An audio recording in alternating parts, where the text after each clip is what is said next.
Chacun dispose dans son foyer d'un four à micro-ondes.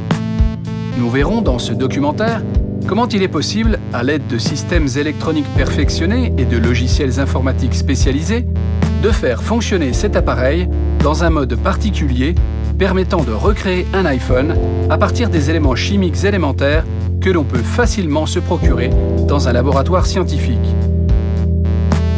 C'est une des nouvelles faces cachées du four à micro-ondes.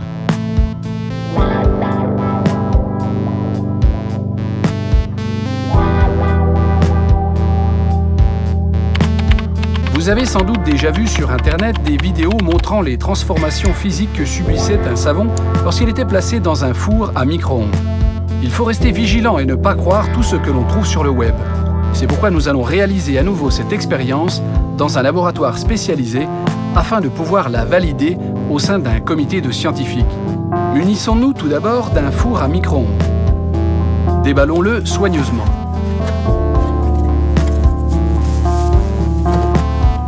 Veillons à conserver précieusement la documentation technique. Puis, connectons le four au réseau électrique du laboratoire de physique. Procurons-nous un simple savon. Ôtons son emballage et plaçons le savon dans le four à micro-ondes. Réglons le four sur sa puissance maximale pour une durée de 10 secondes. Puis, appuyons sur le bouton de mise en marche. Ouvrons maintenant la porte du four. On constate que les ondes électromagnétiques émises par le four déstructurent la matière qui compose le savon et modifient ainsi sa forme. Renouvelons l'expérience pour une durée de maintenant 20 secondes et toujours à puissance maximale. Le savon a bien perdu sa forme originale. Il est incontestable que notre four à micro-ondes est capable de modifier, d'une façon totalement désordonnée et aléatoire, la structure physique de notre savon. Les vidéos du web qui présentent cette expérience peuvent être donc validées par le comité de physiciens du laboratoire Fisafilm. On peut alors se demander s'il serait possible d'orienter et d'ordonner convenablement les ondes électromagnétiques du four afin de réaliser l'opération inverse et donner une forme bien précise à un objet quelconque. Cette opération nécessite obligatoirement une intervention sur le générateur d'ondes électromagnétiques du four à micro-ondes. Retirons délicatement le capot de l'appareil pour accéder à la platine électronique de contrôle du générateur d'ondes. Le schéma électrique du four nous permet de localiser le générateur et sa commande. Intervenons alors selon un mode opératoire très précis sur la platine électronique assurant le fonctionnement du générateur d'ondes du four. Débranchons les connecteurs électriques et retirons la platine électronique du four. Munissons-nous de tout le matériel technique permettant de modifier électriquement la structure de la platine électronique. Localisons sur le schéma et sur la platine les composants électroniques à l'origine du séquencement désordonné et aléatoire des ondes du générateur. Dessoudons ces composants afin de les neutraliser. À présent, connectons sur la platine un faisceau de câbles électriques multibrins nous permettant de commander et prendre le contrôle du générateur du four à l'aide d'un système informatique déporté. Les conducteurs sont soudés l'un après l'autre sur la platine électronique selon un agencement bien précis. Les connexions du câble électrique multibrin sont maintenant terminées. On distingue bien la platine et le faisceau de câbles soudés. À présent, il est nécessaire de connecter l'autre extrémité du câble électrique multibrin à un connecteur adaptateur permettant de communiquer avec le générateur d'ondes du four. Tout comme l'étape précédente, il est nécessaire de respecter scrupuleusement le plan de câblage électrique du connecteur. Ces opérations étant terminées, nous pouvons à présent remettre en place la platine électronique, puis rebrancher les connecteurs électriques. Replaçons le capot du four en veillant à ne pas pincer le faisceau de câbles multibrin. On distingue bien le connecteur soudé au faisceau sortant du four. Munissons-nous d'une rallonge permettant d'assurer la liaison entre le four à micro-ondes et le système extérieur de séquencement. Branchons une extrémité de cette rallonge sur le connecteur du micro-ondes et l'autre extrémité à une carte numérique de puissance alimentée par un transformateur d'impulsion symétrique à 5 canaux de transmission permettant de fournir l'énergie nécessaire à la chaîne électronique de séquencement. Le cœur du système est un processeur séquentiel permettant l'interfaçage entre la carte numérique de puissance et l'ordinateur communiquant à l'aide d'un port USB sur lequel nous connectons le câble série synchrone. La chaîne électronique de séquencement cohérent des ondes électromagnétiques du four est maintenant opérationnelle et doit être commandée par un logiciel informatique spécialisé. Il ne nous reste plus qu'à intégrer dans le programme la séquence mathématique de restructuration moléculaire spécifique aux caractéristiques de l'objet à restructurer. Étudions un objet physique de forme et composition simple, par exemple une gomme. Cet objet de la vie courante est extrêmement intéressant à étudier car il possède une forme rectangulaire simple et comporte un nombre réduit d'éléments chimiques élémentaires le composant.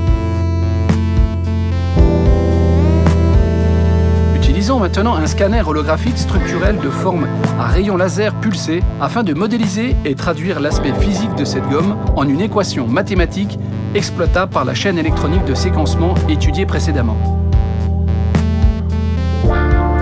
Le scanner holographique se compose d'un faisceau laser pulsé à haute énergie capable de transcrire en un séquencement mathématique la forme physique de tout objet placé dans son rayon lumineux. Ce laser est ensuite branché à une carte de traitement, elle-même interconnectée à une carte d'acquisition numérique, permettant à un ordinateur et son logiciel d'analyse associé de réaliser le scannage holographique de la forme de l'objet. Mettons sous tension l'alimentation continue régulée symétrique de puissance et alimentons le rayon laser pulsé en veillant attentivement à moduler sa puissance pour éviter tout risque d'incendie. Le scanner holographique structurel de forme est maintenant totalement opérationnel. Générons alors les dernières lignes de code finalisant le programme informatique permettant d'assurer la gestion logicielle de notre scanner holographique. Ôtons l'étui cartonné de la gomme afin de pouvoir réaliser son analyse structurelle. Plaçons la gomme face au rayon laser du scanner. Le laser n'est pas encore pulsé, le rayon reste figé. Lançons maintenant le processus d'acquisition. La gomme est analysée par le faisceau laser pulsé. Sa structure et ses dimensions sont modélisées et communiquées à l'ordinateur par la carte d'acquisition. Une équation mathématique complexe modélise totalement les propriétés physiques de la gomme. L'analyse est terminée. Les données transmises apparaissent sur l'écran de l'ordinateur. Transférons l'équation du séquencement mathématique sur clé USB. Cette séquence mathématique qui traduit l'aspect physique de la gomme pourra être maintenant exploitée par la chaîne électronique de séquencement cohérent des ondes électromagnétiques étudiées précédemment. Il est temps de vérifier si le four, associé à la chaîne électronique de séquencement cohérent des ondes électromagnétiques, peut reséquencer la forme de notre gomme à partir de sa séquence mathématique obtenue précédemment. Modifions pour cela les caractéristiques physiques de la gomme en réduisant une partie et en veillant bien à conserver précieusement les résidus. Mettons sous tension la chaîne électronique de séquencement cohérent des ondes électromagnétiques étudiées précédemment. Insérons les derniers connecteurs de liaison séquentielle et vérifions le fonctionnement de l'ensemble. Les voyants témoignent du bon fonctionnement. L'afficheur de contrôle rétroéclairé indique que le système est prêt pour la phase de restructuration. Insérons dans le port USB de l'ordinateur la clé USB contenant l'équation mathématique modélisant les caractéristiques physiques de la gomme obtenue par le scanner holographique. Plaçons enfin la gomme et l'ensemble de ses résidus dans le four à micro-ondes. Générons les dernières lignes de code finalisant le programme informatique permettant d'assurer le processus de restructuration. Puis, démarrons la chaîne électronique de traitement. Le four se met en route automatiquement. La durée du cycle est déterminée par le logiciel. Elle est ici de 15 secondes. L'afficheur de contrôle atteste du bon déroulement du transfert de données en direction du générateur d'ondes du four. Les données numériques arrivent par flot ininterrompu.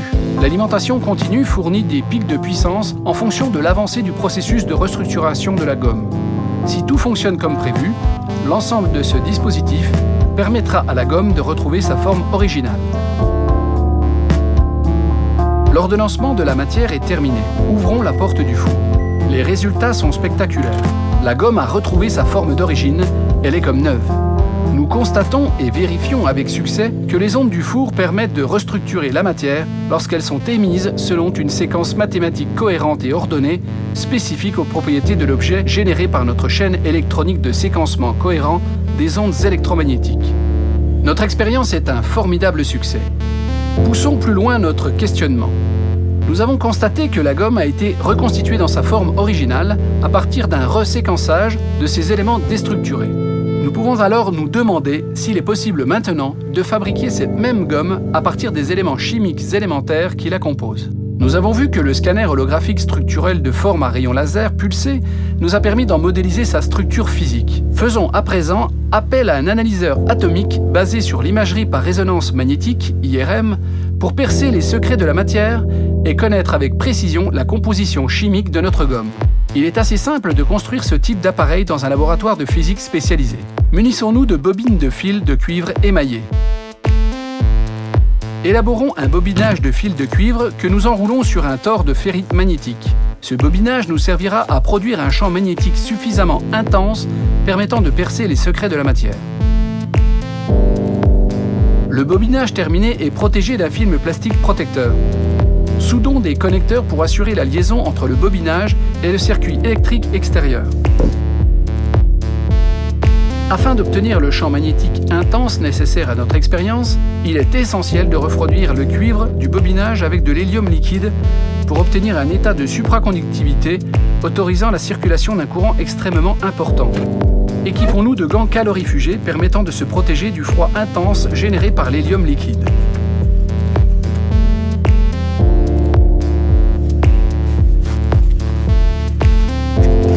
Saisissons délicatement une bouteille d'hélium liquide. Insérons un tube souple sur le robinet de la bouteille d'hélium. Le bobinage est déposé dans un récipient en verre à fond épais. Ouvrons la vanne pour laisser s'échapper l'hélium liquide sous pression. L'hélium recouvre progressivement le bobinage.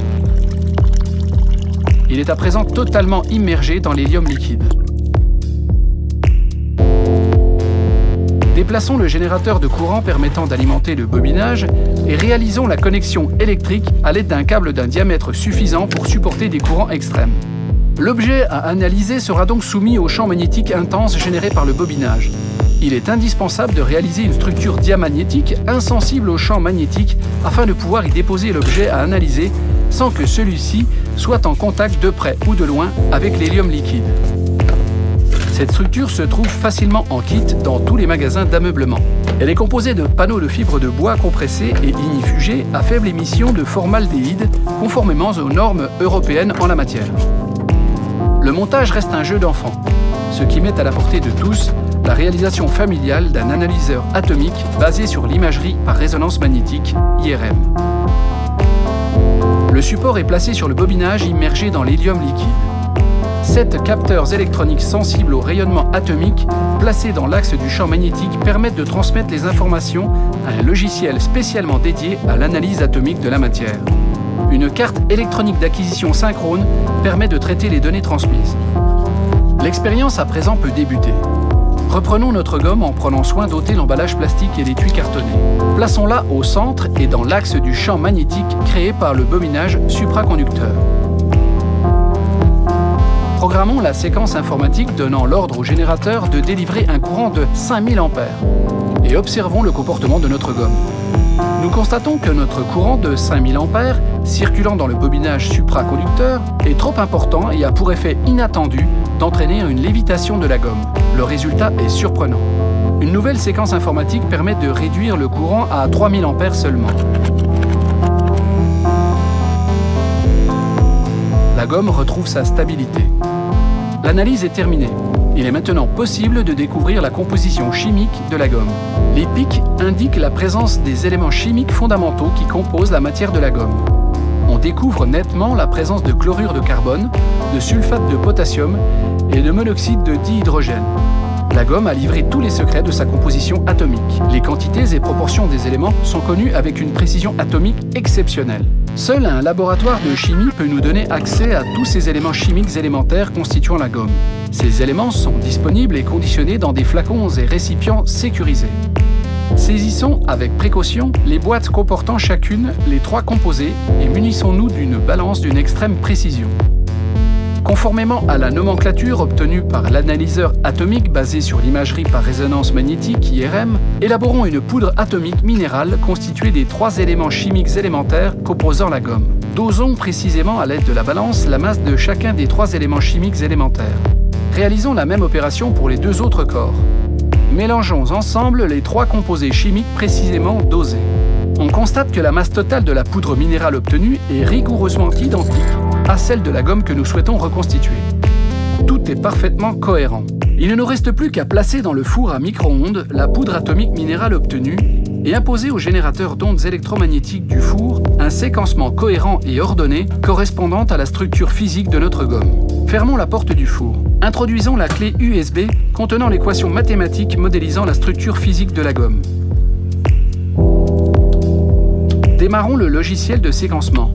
Les données numériques arrivent par flot ininterrompu. L'alimentation régulée délivre les pics de puissance. Le four se met en route tout seul.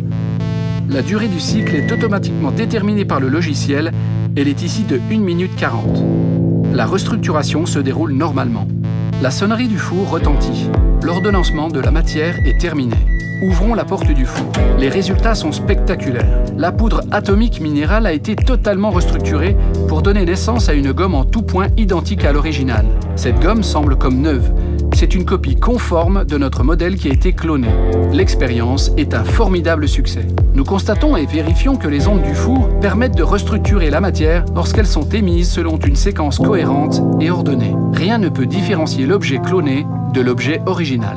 Il n'y a guère d'intérêt à reconstituer un objet simple, banal et surtout bon marché comme une gomme. Il est financièrement plus intéressant de cloner un objet technologiquement abouti et particulièrement coûteux, comme par exemple un iPhone.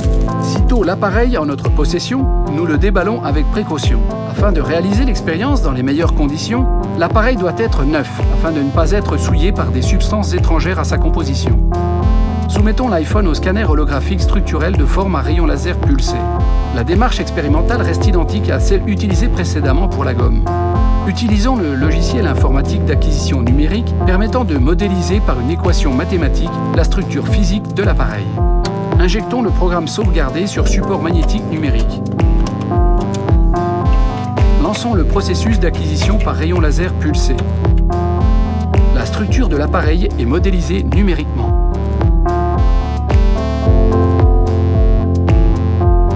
À présent, faisons appel à l'analyseur atomique basé sur l'imagerie par résonance magnétique, IRM, pour connaître précisément la composition de l'appareil. Un courant de 3000 A traversant la bobine supraconductrice nous semble particulièrement raisonnable. L'analyse nous montre que la composition chimique de l'iPhone est infiniment plus complexe que celle de la gomme. Alors que cette dernière comportait seulement 3 éléments chimiques, l'iPhone en comprend 69. Nous trouvons du carbone, hydrogène, calcium, barium, cérium, cobalt, lithium, strontium, géranium, vanadium, nickel, cuivre, fer, zinc, aluminium, magnésium, manganèse, plomb, soufre, potassium, ammonium, sodium, or, argent, néodyme, ainsi que des métaux du groupe des terres rares comme le scandium et le dysprosium. À nouveau, seul un laboratoire de chimie nous permet d'avoir accès à tous ces éléments chimiques élémentaires. Saisissons avec une extrême précaution les boîtes comportant chacun les composés élémentaires constituant l'iPhone. Disposons-les sur la paillasse d'expérimentation. Munissons-nous à nouveau d'une balance d'une extrême précision et élaborons la poudre minérale atomique constituée des éléments chimiques composant l'iPhone. Prélevons chaque élément à partir de la liste des composés chimiques résultant de l'analyse atomique et réalisons avec une extrême précision le dosage au 1 millième de gramme.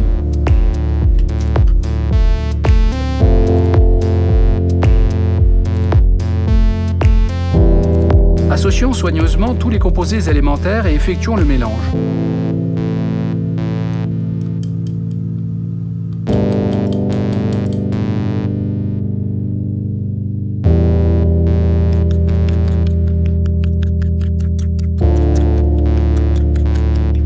Comme l'indique la balance de précision, la masse totale de la poudre atomique minérale obtenue correspond exactement à la masse de l'iPhone. Comme pour la gomme, il ne nous reste plus à présent qu'à placer la poudre atomique minérale obtenue dans le four à micro-ondes et imposer au générateur d'ondes électromagnétiques du four un séquencement cohérent et ordonné correspondant à la structure physique de l'iPhone mis en mémoire lors de l'analyse holographique structurelle de forme réalisée précédemment. Fermons la porte du four. Vérifions une dernière fois la validité des branchements du restructurateur. Le séquenceur est prêt pour enclencher le processus de restructuration. Introduisons la clé USB contenant l'équation mathématique modélisant la structure physique de l'iPhone. Démarrons le logiciel de séquencement. Le four se met en route tout seul. La durée du cycle est automatiquement déterminée par le logiciel. Elle est ici de 5 minutes 30. Les données numériques arrivent à nouveau par flot ininterrompu. Le processus est engagé. Il est maintenant irréversible. L'attente est insoutenable. L'expérience qui a été un succès avec la gomme sera-t-elle à nouveau reconduite avec l'iPhone? Il est temps d'ouvrir la porte du four. Les résultats sont spectaculaires. L'iPhone a été parfaitement reconstitué à partir de la poudre minérale atomique élaborée dans notre laboratoire. L'expérience est un incroyable succès. La reconstitution atomique est extraordinaire. L'appareil cloné est en tout point identique à l'objet original. Rien ne peut différencier les deux appareils. Observons le contenu de la mémoire de l'appareil cloné. Il est strictement identique à celui de l'appareil original. La précision atomique de la reconstitution nous permet même de dupliquer atome par atome le contenu mémoire de l'appareil. L'expérience est un succès. Un fantastique progrès pour l'humanité tout entière.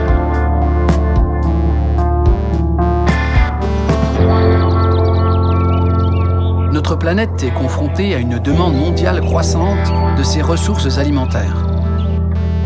L'humanité tout entière doit alors trouver de nouvelles sources de subsistance pour subvenir à ses besoins sans menacer le fragile équilibre de notre Terre. Nous savons maintenant que des éléments chimiques élémentaires, associés à de gigantesques fours à micro-ondes et à des unités de restructuration atomique de masse, peuvent nous fournir une source inépuisable d'alimentation pure, renouvelable et de qualité.